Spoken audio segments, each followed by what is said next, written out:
Voy a tomarme un minuto antes de iniciar la exposición porque quiero recordar a Felipe. Tal vez alguien que escuchó noticias el fin de semana puede ver en breve lo que ocurrió. El viernes, como cada día después del trabajo, yo me bajo después de cruzar todo Santiago en una estación del metro que es Pudahuel. Y en esa estación durante más de un año me tocaba muchas veces ver a Felipe en la escalera de salida, un joven ciego, tocando la armónica blue, que me gusta mucho, por eso siempre me quedaba ahí, con una radio, y al lado de él un perro guía. Felipe, un joven que adquirió esta discapacidad a los 16 años, un suceso que no viene a comentar, pero ese viernes no estaba, pero había muchas velas en esa escala.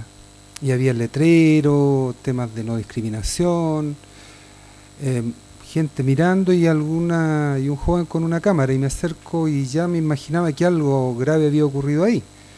Yo no sabía que se llamaba Felipe, yo lo conocía, su nombre lo reconocí en ese momento.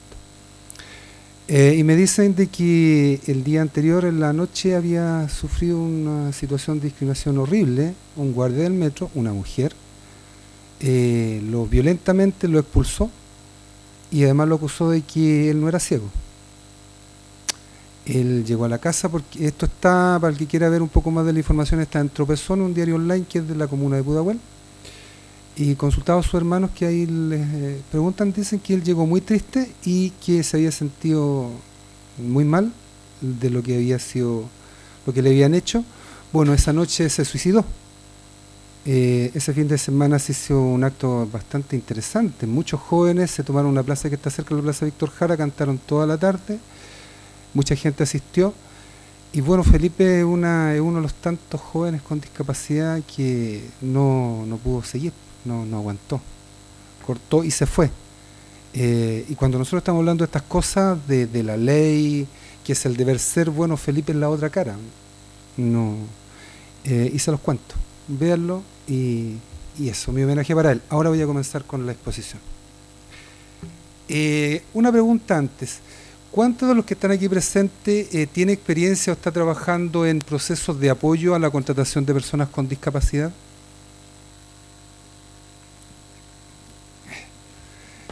Menos que los porcentajes que hablaba acá en tecnología. ¿Cuántos de ustedes tiene experiencia o trabaja con personas con discapacidad en otro ámbito de inclusión? Perfecto. Bien, hago esa pregunta porque me toca muchas veces cuando toco este tema y donde uno fundamentalmente el mensaje va para los que dan empleo a los empresarios, son poquitas manos las que se levantan y comúnmente son otros, son las personas con discapacidad, son las organizaciones o las instituciones que trabajan para la discapacidad de los presentes. Entonces, de lo que yo le voy a hablar más bien va a ser para que ustedes lo mediten y lo tengan en cuenta en los procesos que desarrollan.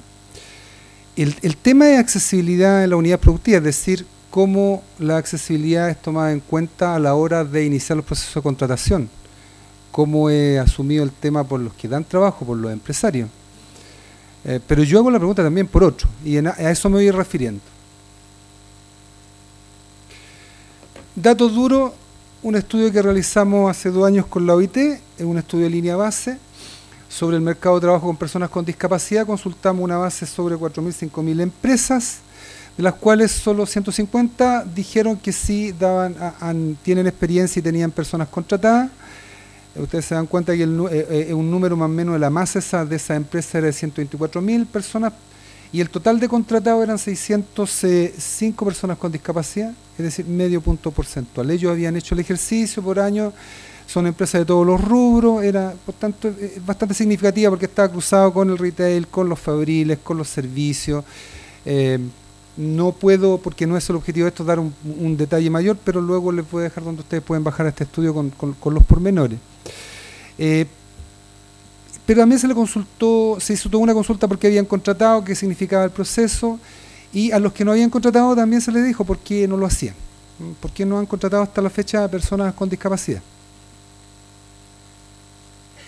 Me salté un poquito, ojo, es importante este dato, la mayoría, si se dan cuenta, es personas con discapacidad física y con discapacidad visual, de los 600 tantas personas contratadas.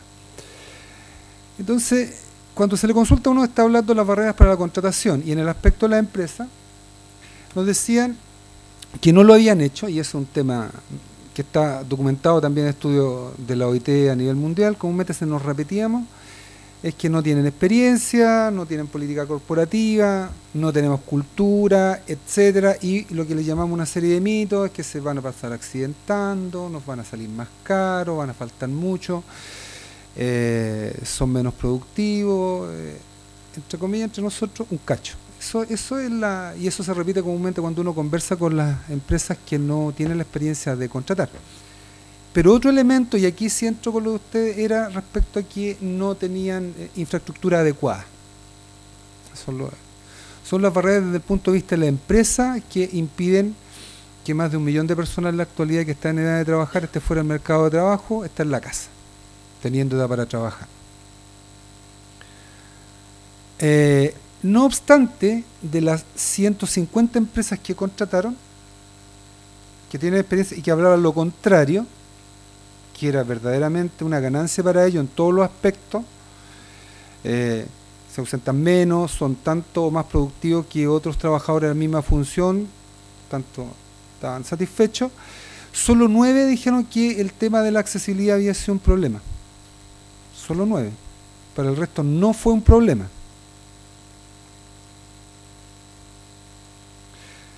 Bueno, entremos al tema. Yo voy a hacer algunas preguntas y he tratado de ser bien sintético en función de los tiempos. Y yo escuché aquí en la exposición de la UNCIS que el tema de la accesibilidad es un tema más o menos conocido. Bueno, la pregunta es si los temas de accesibilidad son efectivamente una variable relevante al momento de tomar la decisión de contratar para los empresarios. Nos preguntamos también si para la gerencia tienen verdadera conciencia de lo que significa la accesibilidad en los procesos de contratación. Es una pregunta. Yo creo que a lo mejor no era el sentido, pero lo voy a responder. La accesibilidad, en nuestra experiencia como comisión, donde hay muchas instituciones como la H, una de ellas, consultaba también a la gente de Ciudad Accesible, inclusive a consultores que trabajan en estos procesos, la respuesta de ellos es que no hay conciencia de lo que es la accesibilidad, y lo voy a plantearlo luego. Pero otra pregunta más, el resto de los actores del sistema ¿entienden el concepto? ¿Lo entienden de un modo restringido o amplio? Y cuando hablo del resto de los actores del sistema, es que a veces uno cae en un reduccionismo. Entiende que el proceso de contratación de las personas con discapacidad es exclusiva responsabilidad del empresario. Sí, es la más importante. Pero hay otros actores que también tienen que hacer la pega. Y esa pega significa personas preparadas, con educación y con capacitación para poder acceder a puestos de trabajo. Eso significa también de que haya adecuado acceso de locomoción para que lleguen al trabajo. Y yo constantemente estoy en reunión con gerencia, y algunos de ellos dicen, mira, fíjate que si queremos contratar personas con discapacidad física no es mucho el problema, pero nos preocupa de cómo van a llegar acá. La estación del metro no es accesible, etcétera. Entonces, también son otros actores los que están metidos en el sistema, y ahí también hay que hacer una pregunta. ¿Qué papel también tienen ellos en este proceso de accesibilidad para que puedan ser contratados? Otra situación que quiero también con usted interrogarnos es si existen adecuados incentivos, y si es que existe algún incentivo para que las empresas que quieran contratar personas con accesibilidad y que contratar personas con discapacidad y que tienen problemas de accesibilidad hagan la inversión necesaria para poder contratar por sí solo, o hay algún programa público que les permita hacer esto. Hay un call center en el centro que el edificio lo acondicionaron, tienen bastante gente contratada con discapacidad visual, pero ellos quieren también abrirse al espacio a las personas con silla de ruedas o con problemas motores de acceso, pero es imposible dado el tipo de empresa. No es una empresa grande, no están en condiciones de hacer la inversión. Es un edificio antiguo en Santiago que tiene una serie de restricciones y la inversión para hacer la accesibilidad, como ellos la entendían, no están en condiciones, quieren contratar. Y nos preguntaban, ¿existe algún programa? No existe. Bueno, dado ese marco con la interrogante, y eso es lo que me han pedido hacer, cómo nosotros metemos esta variable en los procesos de contratación. Bueno, partamos con el tema de que, y lo que yo le hablé de la experiencia, nosotros más que el deber ser, que es un poco lo jurídico y en lo cual difícilmente vamos a estar en contra, podemos decir mejoremos la ley, pero es el deber ser. El ser es lo que en algún momento ha vivido Felipe y han vivido muchos otros que van a buscar pega y no encuentran. Un día estuvo un joven que nos va a visitar semana a semana a preguntar si le hemos podido conseguir trabajo. Es el ser, eso es lo diario. Y a partir de nuestra experiencia de trabajo de bastantes años con muchas empresas, bueno, yo les voy a plantearle un poco cómo está operando esto. Primero, ya lo estuve diciendo, la accesibilidad es una variable relevante, como se entiende acá, pero no solo en el tema de la toma de decisión de contratar de la empresa, sino también en los resultados que tenga ese trabajador con discapacidad durante el tiempo que permanece. Que llega a una función, esperamos que continúe, que permanezca, que siga avanzando en la empresa como todo trabajador en su historia. La accesibilidad es una variable que si no se enfrenta, termina porque no se toma la decisión, se cierran las puertas o porque fracasa esa contratación y no es culpa de la persona, es de ese trabajador con discapacidad.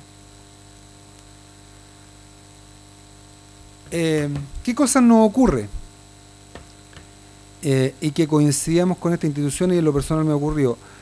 Lamentablemente que en la contratación estamos con el imaginario de discapacidad Teletón. Discapacidad es accesibilidad social, la discapacidad física. Entonces siempre el tema que nos salen, mira, pero el baño, lo que ustedes pueden decir, que la rampa o las fabriles son el local donde comen, el casino lo tenemos en el segundo piso, en BAF, Bosch nos ha ocurrido en muchos lados. Es eso, pero y eso los confunde mucho y seguido a eso lo plantean por tanto es gasto. Es gasto, no nos vamos a meter en esto, es mucho.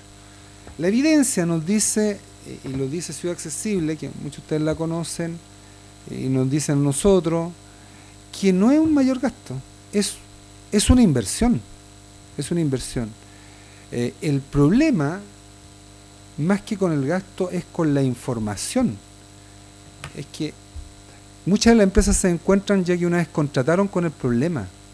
Se entiende la accesibilidad, el problema de la accesibilidad para ellos con las gerencias cuando lo visualizan, cuando se dieron cuenta, por ejemplo, nos daban un ejemplo, llegó en el auto y no había estacionamiento para bajarlo en silla de ruedas. Ahí empiezan a darse cuenta. Pero también tiene que ver con un problema de soportes de información. Claro, él dice ya, pero ¿cómo? ¿Quién lo hace? Yo creo que en más de alguna institución ustedes se han enfrentado para hacer un baño accesible. Se lo piden a cualquier persona, le va a salirle una millonada porque no tienen idea. ¿Cómo nos informamos? Sabemos que existen entidades como Senadi, Ciudad Accesible y otros, y nosotros, pero lo saben el grupo de los iniciados. Entre algunos, el resto no lo sabe. Ellos no tienen por qué saberlo. Y tampoco se han creado, sobre todo para los que más dan pegas son las pymes, un incentivo de deducción de impuestos u otra batería que les permita hacer esos accesos, que les facilita el proceso. Pero por otra parte también está en que la accesibilidad siempre va a ser una barrera en tanto entendamos que el proceso de contratación es solo eso. Ven, te contrato y entra a trabajar si no hacemos un proceso de acompañamiento, de seguimiento, que implican otras cosas como indicarle, usted esta es la función que nos está pidiendo, pero hagamos un análisis de puesto de trabajo, que en eso es experta Isabel aquí de la H, y cuando ellos preguntan inmediatamente hacen el levantamiento y ven el tema de los accesos para que ellos tengan la claridad antes y se anticipen cuando toman la decisión. Por el tiempo, para más información podemos hacerlo en la conversación. Esta web está a disposición de ustedes. Hay mucha información sobre los procesos entre uno de estos y todo el resto de los procesos de contratación. Muchas gracias.